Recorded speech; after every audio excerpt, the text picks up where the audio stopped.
Uh, Hello, everyone. I'm Brian Home. And I'm Linda Chan. So today it's such a great pleasure that Dr. Cliff Reid from Sydney, from Northern Beach Hospital, they have a great success about the intubation success, and he shared some secrets about how he built a team. This team, the team members, they can intubation very successfully, especially generally, I think in the emergency department, the successful rate it's all about 80 to 85%. That is the condition that when Dr. Cliff they start their team in 2019. But now in this year, the first pass success rate is 100%. So that is really a blow-minding success. So I want you to share with the audience what's the way that you make the success. Thanks very much, Brian. Yeah, well, it's all about the team. So we invest heavily in the training of our resuscitation nurses as well as the doctors, because resuscitation is a team sport, especially airway management. And so for a team to be successful, it has to share a mental model about what the goals are. Where are we trying to get to, and how does it look like to get there? And so we standardize everything. We standardize where we place our equipment. We standardize the doses of rocuronium that we use. We always use video laryngoscopy. We always intubate over a bougie. We have checklists. And we do a lot of training. And when I say we, it's our nurse educators really that put so much effort and time into the training program. So do you have a team that can manage the training course, or it's all your faculty in the emergency department? Yeah, it's just locally. It's the emergency physicians and nurse educators together. I'm lucky that I've got a lot of colleagues that are very interested in good resuscitation. I mean, that's what emergency medicine is about. And those that have passions in other areas of emergency medicine, they still support our resuscitation processes. So this is why I keep referring to the team. Everybody that I work with knows that I'm obsessed with resuscitation. But some of my colleagues have a better balance in life, but they still support me and my team of nurse educators, and we all learn a lot from each other. Yes, because I mean, usually the nurse will think intubation that is doctor's thing. That's not their thing. So, how do you break this cultural difference? Yeah. I think that's the funny thing, that doctors think it's all about them sometimes. I know I've definitely been guilty of that in the past. But actually, doctors are powerless without nurses. Powerless. Yes. How? I'm not sure what it's like in Taiwanese emergency departments, but if one of my doctors wants to anesthetize a patient, who gives them the drugs? Where do they get the drugs from? Right? The nurse has the keys, the magical keys to the kingdom of anesthetic drugs. And the doctor is powerless. The nurses sometimes don't realize how powerful they are.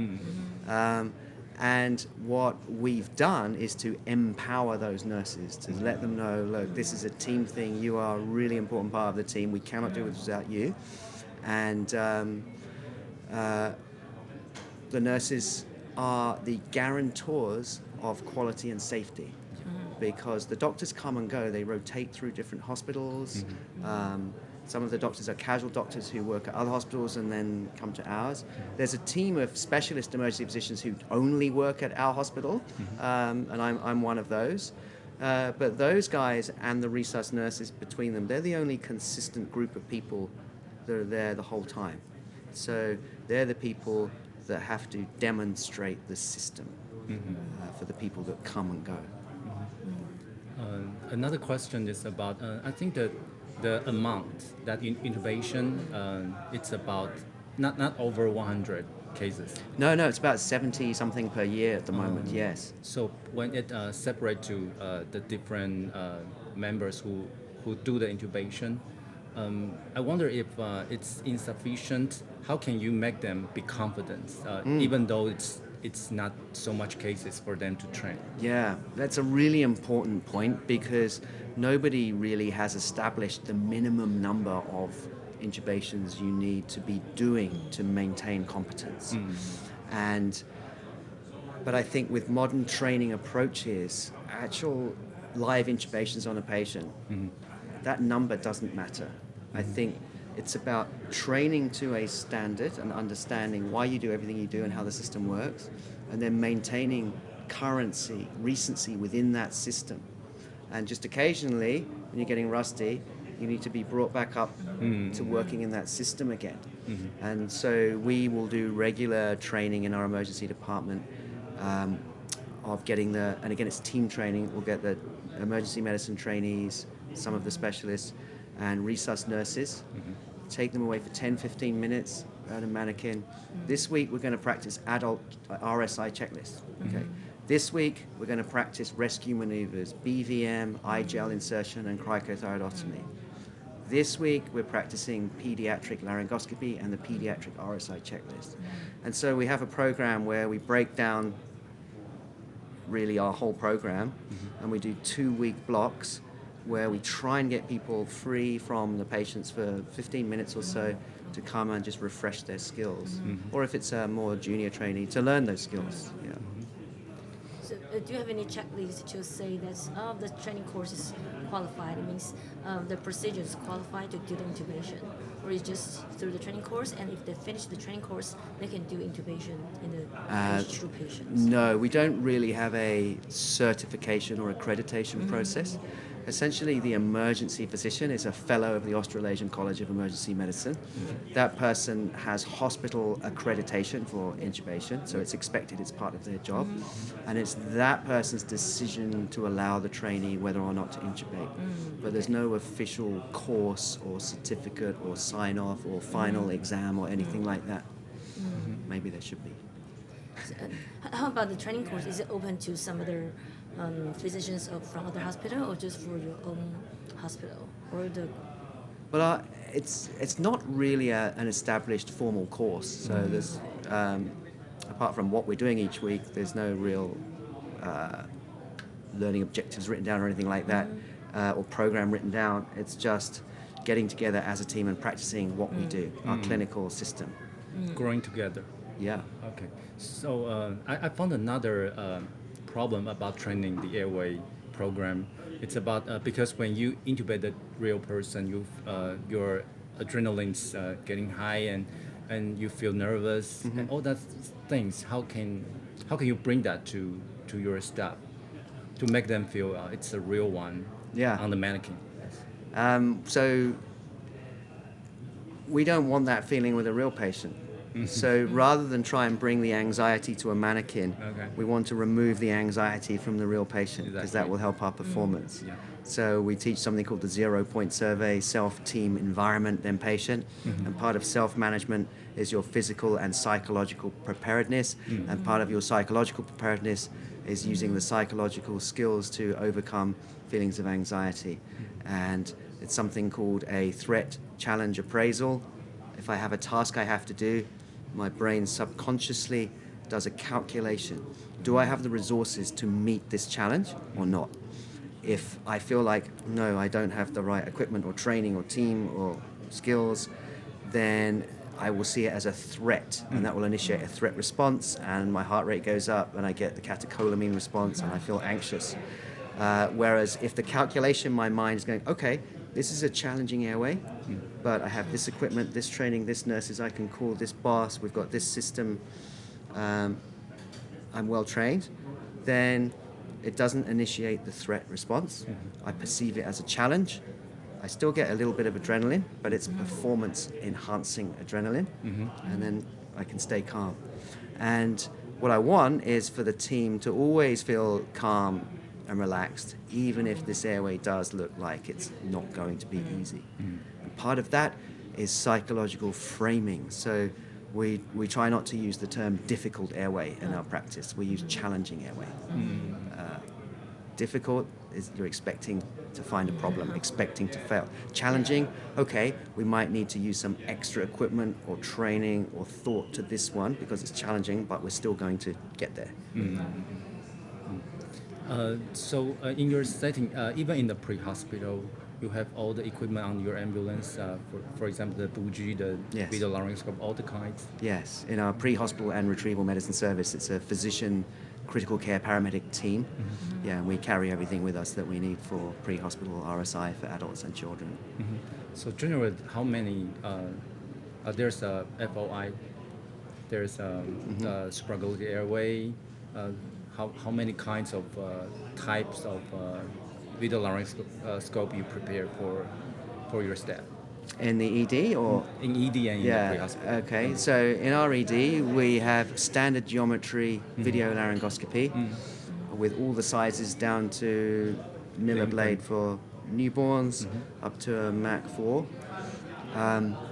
And that will be our primary approach for almost all intubations.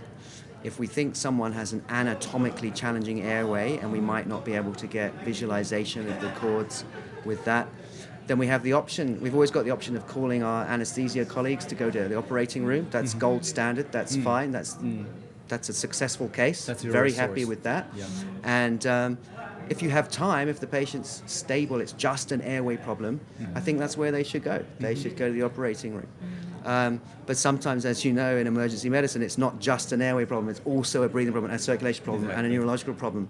And we need to secure the airway as part of our resuscitation. Sending them to another specialist in the operating room that's not a plan. We have to own the airway in that situation. And so in answer to your question, if there's large tongue, small chin, where we have difficulty getting that initial alignment, then we use a hyperangulated blade, a SMACC D blade, and we also have fiber optic nasendoscopy or bronchoscopy devices as well. The Ambu A-scope is the one that we use. I have no affiliation to any companies. It's just what our hospital is prepared to pay for. That's what we use. And yeah, we've got a few other little things that we've never used, like a massive Miller blade for paraglossal techniques. But we don't use direct laryngoscopy, really. One opening area which is interested is video-assisted flexible intubation, so combining two devices using standard geometry or hyperangulated blade to facilitate passage of your fiber optic scope. And I think that approach opens up a lot of options that weren't previously available. Video is the way to go. Like, it's 21st century medicine. Airway management is not as hard as it used to be for the majority of our cases, which is why emergency medicine now more than ever can own this. It's no harder than anything else we do. We do much harder things in emergency medicine than putting tubes in holes, don't we? We do some really, really hard things. This is not hard. About the training course, how many different kinds of mannequin you have, especially for challenging airway, or just simple general mannequin for general airway? Because if we focus more on the basic training, then we could suppose that the intubation process could be good enough. I mean, this is the basement, or you have the special mannequin for special airway. No, we have no budget to buy any mannequins. We have what the hospital gave us. So we have an old Laerdale head and lungs standard adult mannequin, which we've converted into a salad trainer for contaminated airways. That is exciting. Yeah, that's fun. I really like that. We have a pediatric mannequin that's used for all the hospital's pediatric life support courses. He's good, he's intubatable. We've also converted him to a pediatric salad mannequin, but it's not permanent. You just unscrew it and you can't really see. It just has a little hole in the side. I bought a baby head on eBay from China and converted that to a pediatric salad mannequin which has pulmonary edema from drowning. But all of there's some really nice new mannequins that are amazing. We can't afford those. They're thousands of dollars. We don't have a budget. But I think you're right. I think if you're training in the process, training in the system, you don't need a special mannequin. The only mannequin we have invested in, this is personal money, some friends and mine, is we paid somebody to build us an infant tracheotomy mannequin. So she's an expert in silicone molding and 3D printing. She's a paramedic. And she hadn't built one before, but we knew she would be good. And we said, we want to practice infant tracheostomy. Can you make us a neck so we can operate on it? And she said, okay. And then 11 months later, where's this thing? How long does it take? And then she said, I've got it. And brought it to me. And it's a whole baby with the most amazingly realistic hair, eyes. The whole airway is accurate. So you can intubate it. It's the most realistic intubating mannequin I've ever used. And it has replaceable neck modules. So you can do a tracheotomy, then do another one, then do another one. Wow. Mind-blowing. It took her 11 months to make it, which, so in a way it's, even better than a real baby because they only take 9 months to make. And you can reuse it. So she's called Emma. She's trying to make more now. People can. I have no affiliation with her companies or anything. I just said, help me train my team. And she made this. But it's phenomenal what she came up with. So that's the only one we've paid for. But the hospital didn't pay for it. We had to fund it ourselves. Other enthusiasts. Okay, so Dr. Cliff, it's very a pleasure. And congratulate to your team. Your team heard the big claps from the audience when you have the speech. When we heard that you have 100% first pass success rate, that is very amazing, and we congratulate your success. That's very kind, but it's I have to say with some humility, it's small numbers. If you start measuring today and then you intubate first time, you have 100% success rate until you don't. Yes. And so. We only intubate just more than one patient a week, so it's 100% for this year from January through to now mid-June, but that could change tomorrow. Yes. We'll keep humble, we'll keep trying our best, and we don't expect it to stay 100, but if it's in the high 90s, we're doing something right, and that's my goal. Yeah, but it's huge difference. I mean, in average, ED, the success rate, it's much improver. It's more improved, so we are very impressed. And thank you for your time. Thank you. Thank you so much. Yes, All right. you. Thank you both. Thank you. Lovely to meet you. Thank you so much. 谢谢，拜拜。